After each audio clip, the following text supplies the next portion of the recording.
오늘 제 그러니까 여러분에 드리고 싶은 질문이 하나 있어요. 어려운 질문은 아닌데 여러분 아침에 눈 뜨면서 무슨 생각하십니까? 눈 뜨고 무슨 생각하십니까? 밥 먹자 뭐 이런 생각하는 분도 있을까? 무슨 생각하십니까?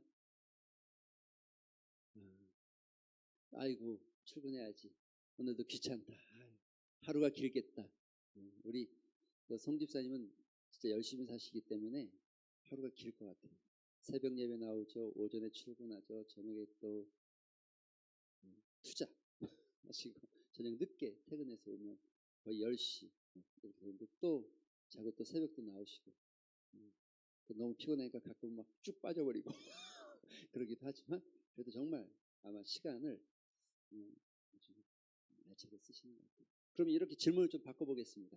여러분 혹시 하루 종일 여러분의 삶에 가장 하루 종일 여러분의 마음 안에 머물러 있는 생각이 뭡니까?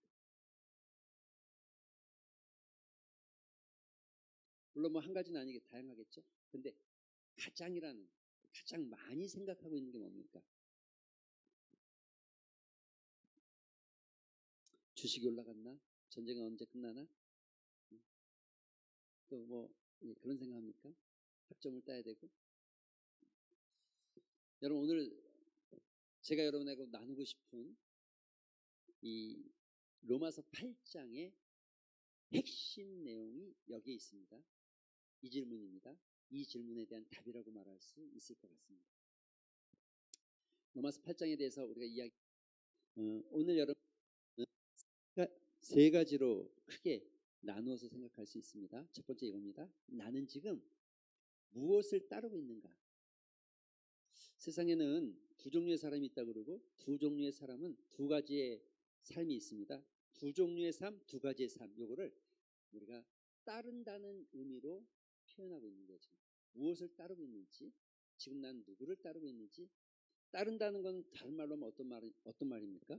내가 어느 방향으로 가고 있다는 방향에 대한 이야기입니다. 그렇죠? 따른다는 건 단순히 어떤 목표만이 어떤 한 물체나 어떤 대상만이 아니라 나의 방향을 결정한다는 아주 중요한 의미입니다. 두 번째는 이겁니다. 내 안에, 여러분 안에 성령이 계시는가? 할렐루야. 성령이 계십니까? 네. 여러분 여기에 성령 충만과 성령의 은사와 성령의 내주는 다 성령의 역사지만 나타나는 모양은 조금씩 다릅니다. 조금씩 다릅니다. 성령의 은사, 아주 귀한 은사들이 많죠. 성령 충만은 또 어떤 열매들이 나타나겠죠. 성령의 열매들이 나타나겠죠. 그래서 성령이 계시는가 안 계시는가? 내 안에 성령이 계시는가? 세 번째는 이겁니다. 성령을 내 삶을 어디까지 얼마만큼 바꿀 수 있을까? 이건 질문입니다. 여러분 우리 삶을 얼마큼 바꿀 수 있다고 생각합니까? 바꿀 수 없다고 생각합니까? 이 이야기가 로마서 8장에 나와 있는 두 번째 이야기입니다. 여러분 본문에 보면 첫 번째 우리가 생각하는 무엇을 따르는가죠. 이 세 가지니까 무엇을. 본문에는 두 가지 이야기하고 있습니다. 첫 번째 따르는 게 뭐였죠? 뭘 따라요? 예, 역시 우리 장로님들이 가지고 첫 번째는 육신을 따르는 자가 있다는 거예요. 두 번째는 뭔가요? 성령을 따르는 자가 있는 거예요. 사랑하는 성도 여러분, 이거는 여러분이 보시는 이거는 그냥 문장의 다른 아주 간략한 문장의 차이 같아 보이지만 이 문장에 따라서 이 문장이 내 삶에 적용될 때는 인생이 완전히 달라져요.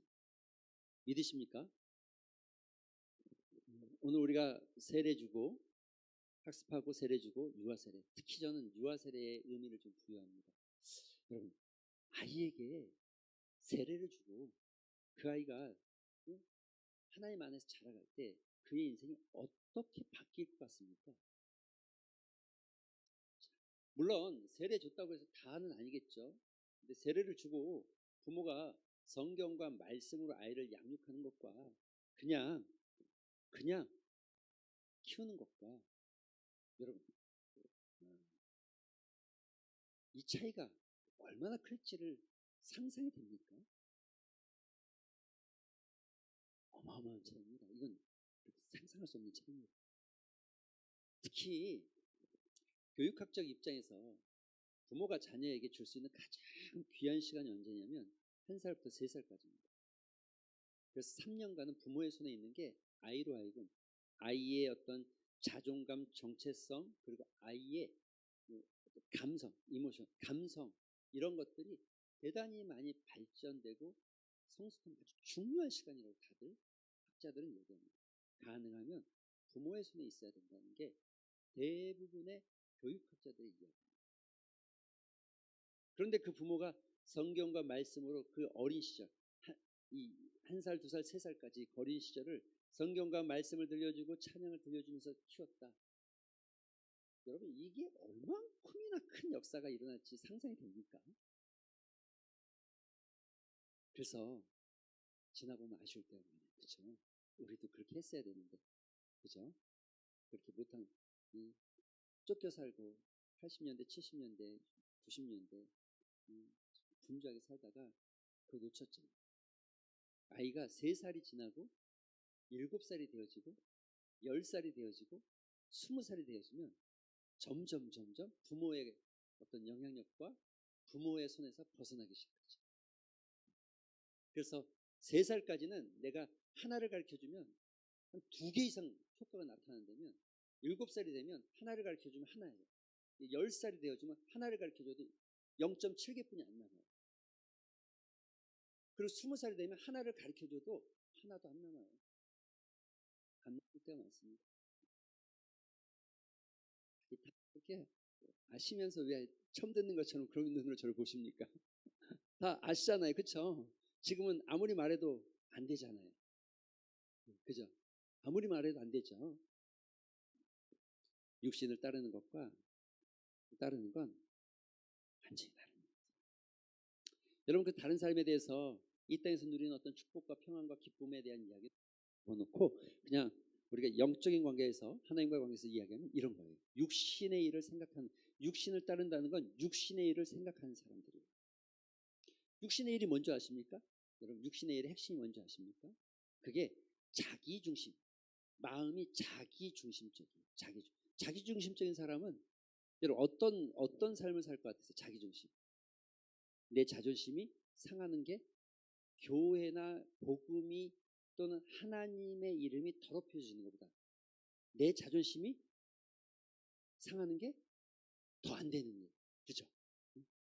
더 기분 나쁘고 하나님의 영광 받아야 될 것을 내가 드러나지 않으면 속상하고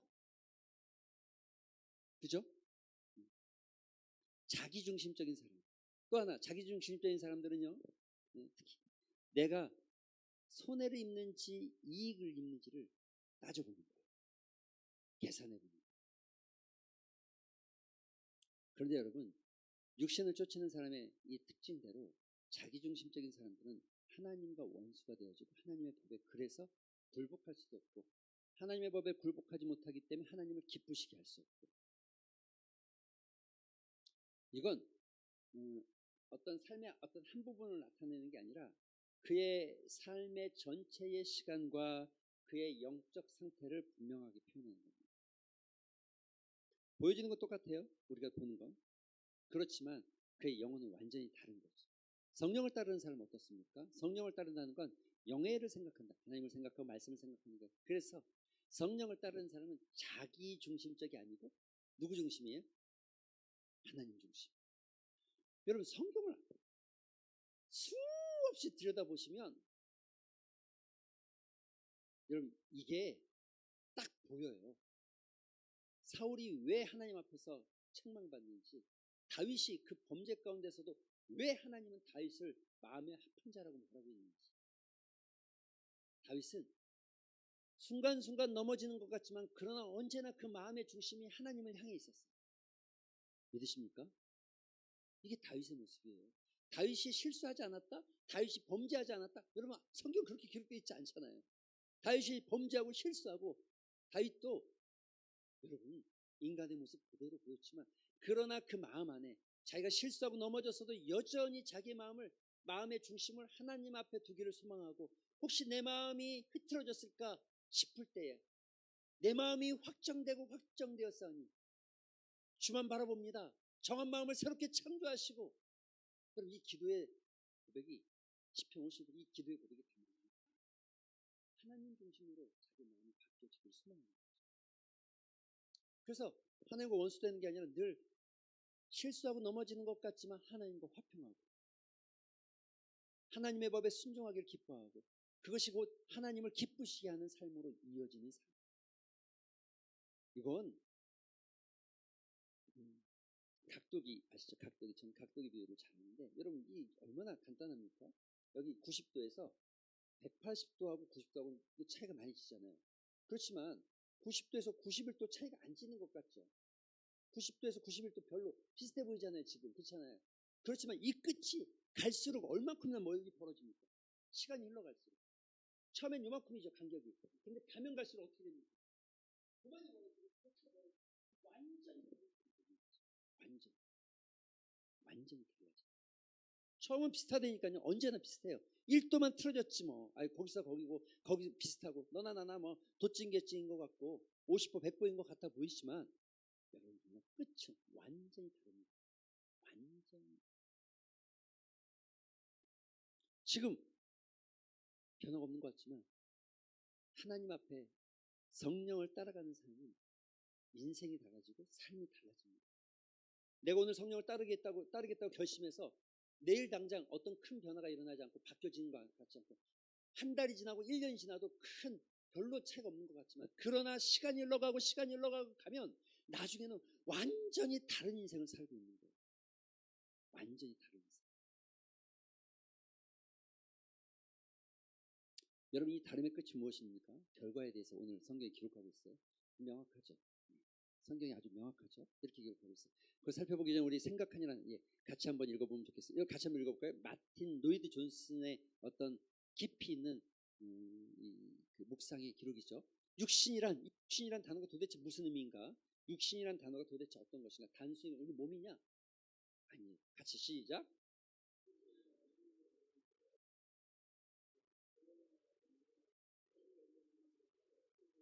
단순히 머리를 생각하는 것만이 아니에요. 우리의 감정까지. 사실 이 부분 어려워요. 왜냐면 감정은 이 상황에 반응하게 돼 있거든요. 때리면 아야 하는 것처럼 상황에 반응하는 지식은 생각하면 되는 건데 감정은 반응하는 거잖아요. 반응. 슬픈 일이 있는데 생각하다가 이건 슬픈 일이니까 생각을 해보고 울어야 되겠다. 이렇게 해서 우는 사람이 없잖아요. 그렇죠? 눈물이 나는 거예요. 근데 이 감정까지도 우리가 다스리기 시작하면 이게 훈련이 필요하죠. 오랜 훈련이 필요하죠. 연단과 훈련이 필요합니다. 그리고 이 감정까지도 우리가 다스리기 시작하면 물론 그리스도를 닮아있는 인격체가 되게 되죠. 육신이란 단순히 우리의 생각과 가치관에서 머무는 게 아니라 내가 느끼는 감정과 내 애정과 내 욕구와 내 목적까지 포함하고 있다는 것을 기억하시고 마틴 노이즈 존스 목사님은 영국의 메신저이고 80년대 70년대 기독교의 부흥을 이끌고 영국의 부흥을 이끌었던 분이죠. 현존하는 목회자 중에 모르겠어요. 40대 이하는 모르겠어요. 그러나 현존하는 목회자, 적어도 50대 이상의 현존하는 목회자 중에 마틴 노이드 존스 목사님의 책을 한 번도 읽지 않았다. 이거 조금 고민돼요.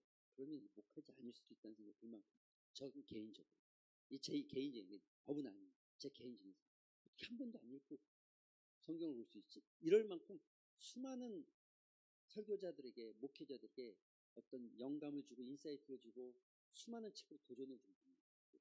그럼 육신이라는 건 단순히 그냥 그런 게 아니라는 것을 명확하게 우리의 모든 삶의 영역, 지정의, 전인격적인 모든 걸 포함하고 있다는 것을 기억하죠.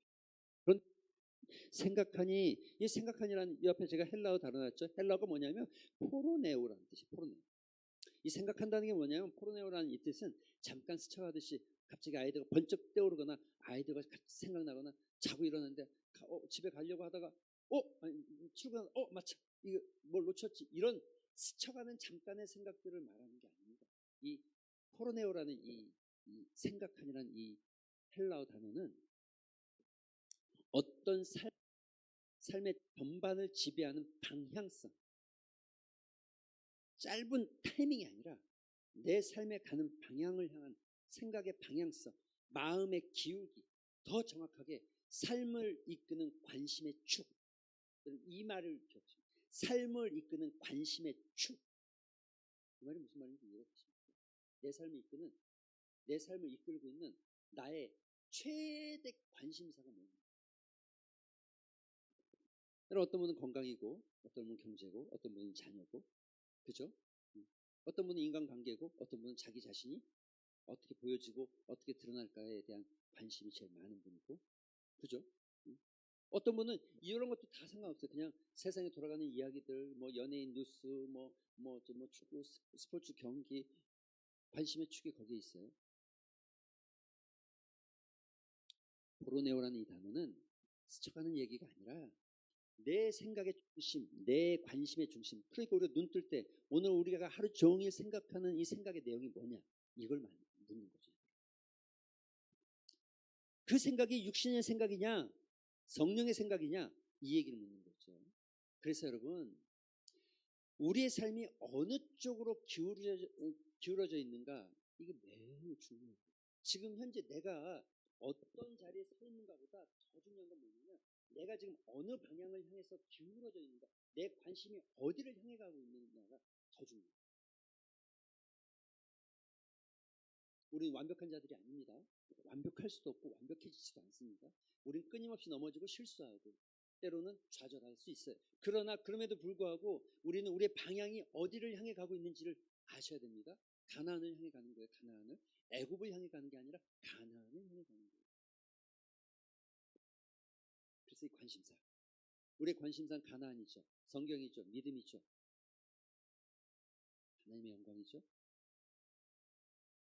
하나님의 기쁨이 되는 거죠. 그리스도의 덕을 세우는 것이고 복음이죠. 이렇게 여러분 나한테 아무도 아멘을 안 하시니까 할렐루야. 할렐루야. 여러분, 우리의 관심사는 어디에 있습니까? 중요한 거예요. 결과가 뻔합니다. 아주 간단하죠. 같이 시작. 여러분, 로마서 8장 6절은 암송할 필요가 있습니다. 혹시 자녀들이 있거나 혹시 아이들이 잘하고 있다면 이걸 암송하게 하는 게 좀 필요합니다. 이거 아주 너무 단순한 성경의 진리고 말씀입니다. 육신의 생각은 사망입니다. 영의 생각은 생명과 평안을 줍니다. 육신의 생각은 사망입니다. 영의 생각은 생명과 평안을 내어줍니다. 어려서부터 아이에게 심어준다면 아이가 이 생각을 갖게 분명한. 육신의 생각은 뭡니까? 예, 사망입니다. 영적인 죽음을 의미합니다. 하나님과 단절을 의미합니다. 삶에서 어떤 의미가 없어지고 삶의 의미가 없음으로 상실감을 느끼게 합니다. 영원한 형벌에 처하는 인생입니다. 그러나 생명과 평안은요, 영적인 생명을 누리면 하나님과 화평하게 되어집니다. 삶의 충만함, 이 기쁨의 충만함을 가질 수밖에 없어요. 여러분, 기쁨은 소유해서 갖는 게 아니라니까요. 소유해서 갖는 기쁨은 잠깐 주어지는 거예요. 맛있는 거 먹었다고 기쁜 거는 잠깐 주어지는 거예요. 좋은 차를 사서 기쁜 거는 잠깐이에요. 잠깐. 새 집에 이사해서 기쁜 건 잠깐이에요. 잠깐. 사람과의 관계에서도요, 어떤 관계에서, 사랑하는 관계든 여인의 관계든 어떤 그 관계에서 누리는 기쁨은 잠깐, 영원하지 않아요. 기쁨은, 우리가 이 땅에서 찾고자 하는 기쁨은 마치 파랑새를 찾듯이 잡을 수 없는 거예요. 잠깐. 하나님이 주시지 않으면, 하나님이 채워주지 않으십니다. 여러분, 사마리아 여인의 이야기가 그 얘기 아닙니까? 너에게 남편이 5이 있지 않았냐, 이거예요. 그렇죠? 남편이 편이 아니지. 마리아 여인은 끊임없이 무엇인가를 찾았지만 찾지 못했죠. 그런데 내가 누구인지 안되면 내가 너에게 물을 달래는 것이 아니라 달랬을 것이다. 내가 주는 물은 영원히 목마르지 않게 할 것이다. 할렐루야. 물 얘기가 아니잖아요. 푸는 얘기가 아니잖아요. 지금 예수님이 지금 물 먹는 얘기를 하자는 게 아니잖아요. 물을 어떻게 퍼야 되고 어떤 물을 먹어야 된다는 얘기를 지금 요한복음 4장에서 얘기하려는 게 아니잖아요. 그렇죠? 요한복음 4장 잘 읽었죠?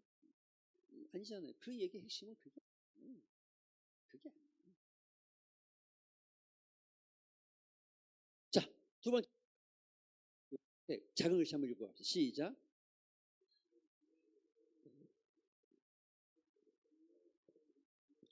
할렐루야.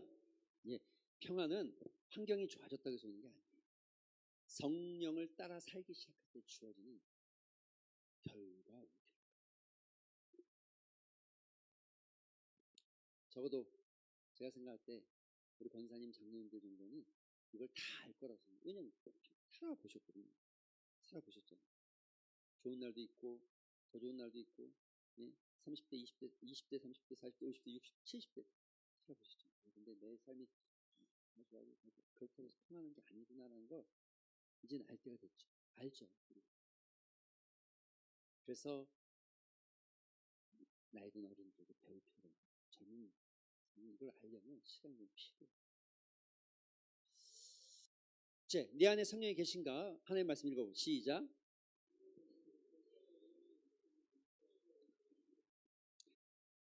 자, 대전 낙성수에서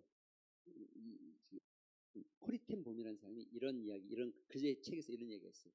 장갑 아시죠? 장갑이 그 자체로는, 그럼 장갑이 무슨 일을 합니까? 움직일 수 있습니까? 벗어놓으면 아무것도 없고 힘이 없이 축 쳐져 있는 거죠. 그렇지만 그 안에 손을 넣으면 그 장갑이 활동하기 시작하고 뭔가를 만지기도 하고 뭔가를 들어 올리기도 하는 일에 쓰임 받죠. 성령과 우리 삶이 이거와 비슷하답니다. 똑같진 않겠지만 비슷하다고 연상하면 좋겠어요. 그러니까 여러분, 장갑이 스스로 뭔가를 하려고 하면, 장갑이 스스로 자기가 뭔가를 하려고 하면 아무리 애써도 아무것도 이룰 수가 없죠. 그런데 손이 들어가면 대단한 일을 만들어냅니다. 그럼 뭐 해야 됩니까? 장갑은 손이 들어오도록 자기를 비우는 일만 잘하면 됩니다. 할렐루야. 손이 들어오도록 성령이 내주하도록. 여러분, 성령이 내주하고 있습니까? 여러분 안에 성령이 있습니까? 할렐루야. 확신합니까? 어떻게 확신합니까? 어떻게 기도했으니까 성령이 있는 거 맞습니까? 오늘 내가 있었으니까 성령이 내 안에 있는 거 확신합니까? 여러분, 성경은요 이렇게 말합니다. 성령이 우리 안에 있는지 여러 가지 것, 물론 성령을 통해서 우리가 예수 그리스도를 구주로 고백하게 되어진 거, 오늘 본문에도 나오고 고린도전서 12장에도 나오고 12장에도 나오고 14장에도 나오고, 또 여러분 로마서 16장에도 나오는 이야기죠. 그리스도의 영이 아니고선, 성령이 아니고서는 하나님을 아바 아버지로 부를 수 없고 그리스도를 주라고 고백할 수 없고, 이 고백만은 우리 안에 성령이 내주한다는 것을 확신할 수 있습니다. 할렐루야. 다만 성령이 내주하고 계신다면 여러분 안에 되지 않겠습니까? 첫 번째, 같이 읽어볼까요? 시작. 여러분, 하나님이 기뻐하지 않는 일을 했을 때 성령이 내 안에 있다면 여러분, 이게 자꾸 내 안에 자꾸 걸림돌이 되게 만들고 내 영혼을 불편하게 만들어요. 믿으십니까? 성령이 없으면 여러분, 가인이 범죄하고 나도 하나님 앞에 회개치는, 성령이 없으면 죄에 대한 내적인 어떤 거부가 자꾸 생겨요. 우리가 넘어질 수 있지만, 실수할 수 있지만, 그러나 다윗처럼 나단의 채찍 앞에 무릎 꿇고 눈물로 기도하는 것입니다. 두 번째, 시작. 사랑하는 성도 여러분, 설교를 들을 때 말씀에 나한테 찔렸다, 간혹 그런 분들이 있어요. 우리 교회만이 아니라, 우리 교회는 모르겠지만 수없이 제가 교회를 섬기면서 본 바로 의하면 꼭 여기 말씀을 들으면 이렇게 얘기해요. 이 목사님 왜 자꾸 내 얘기를 하지? 왜 내 얘기를 하지? 이렇게 얘기를 하는, 실제로 그분을 정죄하거나 미워서 얘기하는 게 아니죠. 우리 교회도 그렇게 된 분이 있어요. 근데 여러분, 말씀이 들려질 때 찔리는 건 은혜입니다. 성령이 여러분 안에서 내주하고 역사하는 거예요. 하나님의 말씀이 살아있다는 거예요. 하나님의 말씀은 자외 날세 어떤 검보다 뭐하다고요? 예리해서 혼과 영과 및 골수를 쪼갠다고 하지 않습니까? 말씀이 들려지는 게 복이에요. 그래야 내 인생에, 내 삶에 수정할 것이 무엇인지, 바꿔야 될 게 무엇인지, 어떤 길로 어떻게 가야 될지를 결정할 수 있죠. 여러분, 설교는 그 영화관에서 보는 어떤 감동적인 드라마가 아닙니다. 설교는, 하나님의 말씀은 살아있는 영이에요. 영. 수혜별에선 뭐 그런 설교 종종 자주 하는데, 좀 성경 펼쳐보세요. 축복한다, 잘한다, 이게 많아요? 아니면 이러면 안 되고, 이러면 안 되고, 이렇게 살면 안 된다라고 이렇게 말하는 게 많아요? 또 모른 척 하시죠? 다 아시면서 왜 모른 척? 어떤 게 많아요? 사사기 1장부터 여러분 21장 내내 잘못된 거. 사무엘상, 사무엘하, 그 중에 간간히 뭐 축복도 있고 은혜도 있지만 대부분 사울의 실수, 다윗의 실수, 심지어 특히 아브라함의 이야기. 여러분, 아브라함의 믿음의 조상으로 살았다고 하는데 그 믿음의 조상의 여정 가운데 뻑하면 애굽에 내려가서 자기 아내를 누이라고 속이고, 또 아말렉 왕 앞에서 또 누이라고 또 속이고, 또 하나님 그렇게 말씀했음에도 불구하고 양자를 삼겠다고 또 그렇게 말씀했음에도 불구하고 하갈에게서 아들을 낳았던 아브라함의 이야기. 야곱은 어떻고? 대부분의 많은 실패의 이야기를 반면 교훈 삼아서 우리에게 말해요. 왜? 너희는 실패하지 말라. 너희는 실패하지 말라. 세 번째가 시작. 그럼 기도하고 싶은 얘기는 이거예요. 기도하고 싶은 건, 오늘도 내 기도 제목, 요거 내가 문제 해결해야지, 요거 문제 해결해야지, 요거 해결돼야 돼, 이거 이런 마음이 아니고 하나님 앞에 나가고 싶어. 하나님 앞에 나가고 싶은 마음. 믿으십니까? 우리는 1년에 2번은 꼭 특세를 합니다. 1월달과 9월달, 또는 한 번 더 하면 고난주간이 합니다. 3번 특세를 합니다. 동일합니다.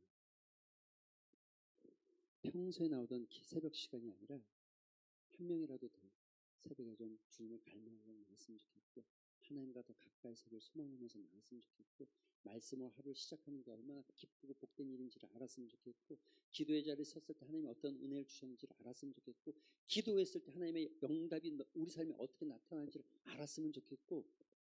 할렐루야. 고난주간 특별 새벽 기도에 이렇게 선포하고 시작하지 않습니다.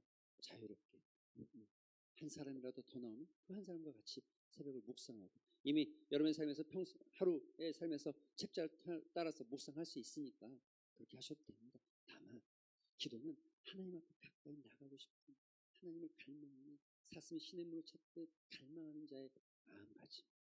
네 번째 시작.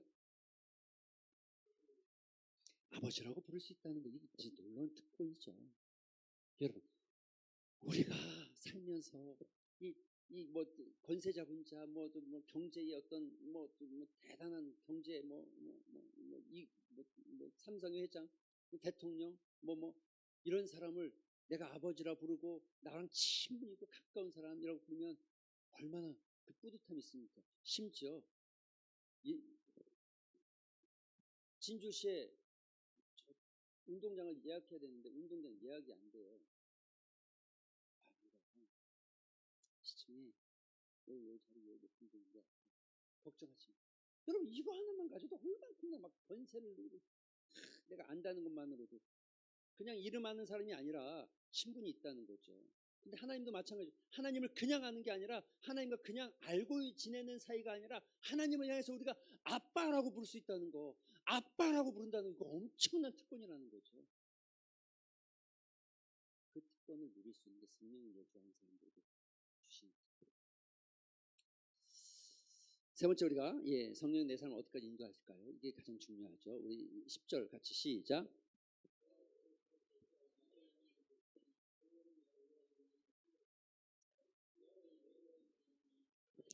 여기까지. 여러분 지금 현재 여러분의 삶은 죽은 삶이 아니라 살아있다는 거예요. 믿으십니까? 우리의 영은 살아있다는 거예요. 믿으십니까? 성령에 의해서 성령께서 우리의 삶을 살리셨다는 거예요. 믿으십니까? 우리가 똑같이 살아가지만 우리의 삶은 살아있는 삶이라는 것을 성경이 현재를 살아있다라고 말합니다. 그런데 이게 성령께서 우리의 삶에 주신 은혜가 현재만이 아니라 미래에도 동일하게 나타나는데 같이 읽어볼까요? 시작.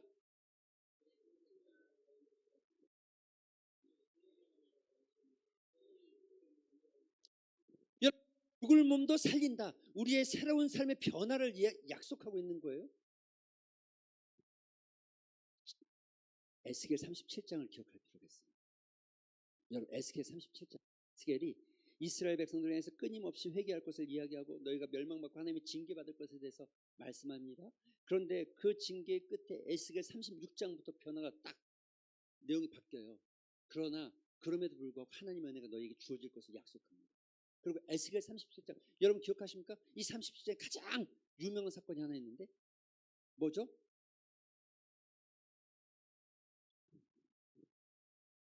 마른 뼈가 살아나는 거예요.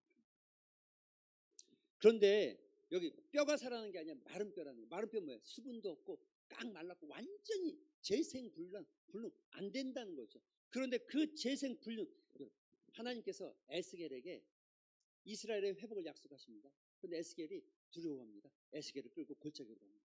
너 저기 보이는 게 뭐냐 그랬더니 마른 뼈 수분도 다 날아가고 깡 말라 있는 뼈다귀입니다. 그 마른 뼈에게 명령을 합니다. 살아나. 이게 되겠냐는 거예요.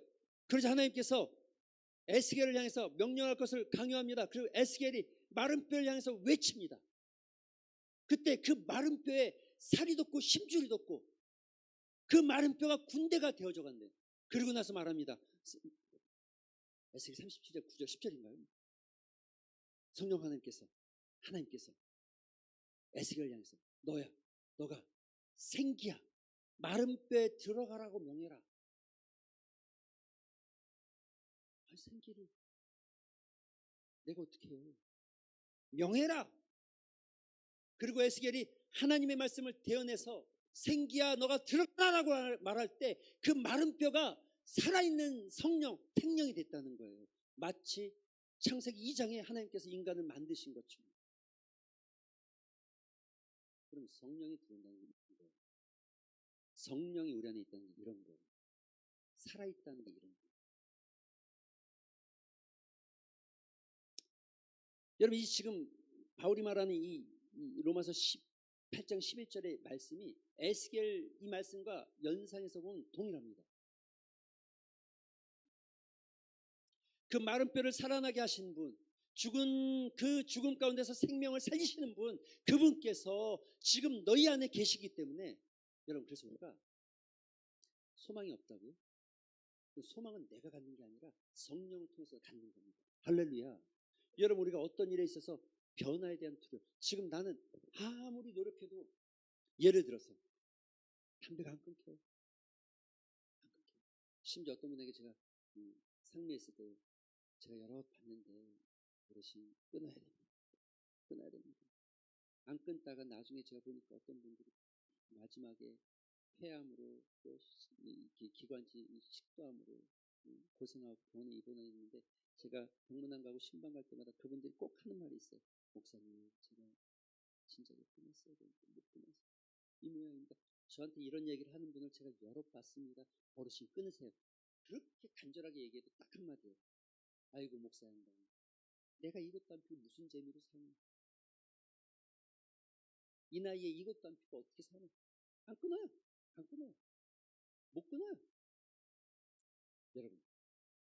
많이 끊으려고 한다고 되는 게 아니라 안 됐어. 그러나 성령께서 내 안에서 변화를 만들기 시작하면 끊어집니다. 할렐루야. 바뀌어집니다. 그러므로 우리가 변화를 내 힘으로 하려는 걸 내가 뭔가 막 힘써가지고 뭐 해가지고 되는 게 아니라 성령을 따라서 성령을 의지해서 성령은 죽은 생명을 살아나게 하고 마른 뼈를 군대를 만드시는 분, 그 성령을 의지해서 내가 바뀌어지길 소망하고 내가 새로워지길 소망하는 거, 이게 우리 안에 소망이에요. 성령 의지하지 않으면 안 됩니다. 새벽 안 일어나지죠? 일어나지겠습니까? 죽어라 노력해도 쉽지 않죠. 말씀 읽겠다고 안 되죠. 어떤 분을 향해서 말하는 게 아니라 어떤 분을 향해서 말하는 게 절대 아닙니다. 저도 그렇고 다 그렇지. 건강이 안 좋아요. 뭐가 바빠요. 뭐 때문에 안 돼요. 뭐 때문에 안 돼요. 수없이 안 되는 이유를 저는 우리 교회에서도 듣고 서울에 있으면서도 많이 들어봤고, 근데 놀랍게도 10년 전에 들었던 얘기나 지금 듣는 얘기나 그 이유가 비슷해요. 늘 비슷해요. 진짜 비슷하다니까요. 목사님, 제가 섬기던 목사님이 새벽 예배에 대해서 강요하시고, 목사 성도들 새벽 예배 하면 성도들 집에 찾아가 신방하고 새벽 예배 목사님 새벽에. 근데 이게 10년 전도 그렇고 지금도 그렇고 다 비슷하더라고요. 특별히 어떤 분을 향해서 하는 건 아닙니다. 절대 그 마음을 이해를 못하는 것도 아닙니다. 저도 압니다. 하지만 말씀드리고 싶은 건 성령께서 내 삶을 새롭게 바꾸고 있습니다. 하나님께서 하십니다. 마른 뼈를 살아나게 하시는 분, 죽은 생명에서 생명으로 낳고 죽은 자를 생명으로 살리시는 그분께서 하실 일이죠. 성령을 의지해서 변화되어지고 새롭게 되어지고. 할렐루야. 말씀을 냈습니다. 간략합니다. 이 구조가 간략합니다. 살리신 영이 너희 안에 있다면 이거죠. 예, 대전제가 예수. 같이 읽어볼까요? 시작. 자, 소전제가 이거예요. 시작. 그래서 결론은 뭡니까? 시작. 이미 있다는 거예요. 우리가 연약한 것은 능력이 없어서가 아니라 우리 안에 있는 성령을 의지하지 않기 때문에 그런 거예요. 우리가 연약한 것은 성령을 의지하지 않기 때문에. 사랑하는 성도 여러분, 성령을 의지하게 되길 주님의 이름을 축원드립니다. 말씀은 간단합니다. 이 말씀을 따라서 함께 기도했으면 좋겠습니다. 성령을 의지하는 삶의 습관, 내 성령을 따르고자 하는 강력한 의지가 있게 하여 주시옵소서. 거룩을 향한 삶으로 도와주시옵시고, 특별히 이 마지막 기도의 제목 꼭 넣고 싶은데 요즘에는 이 기도의 제목을 꼭 넣고 싶어요. 하나님이 진주 땅 복음화 되길 소망합니다. 이 진주 땅 정말 하나님이 새롭게 만들어 주시옵소서. 바뀌지 않는 이 진주 땅 변화되길 소망합니다. 어둠과 악한 영들에게 쌓여있는 이 진주 땅, 이 영혼들이 살아나길 소망합니다. 여러분, 이 세 가지 기도 제목 붙잡고 또 사랑하는 진주 중앙교회를 바라보고 한번 기도하는 시간 갖습니다. 하겠습니다.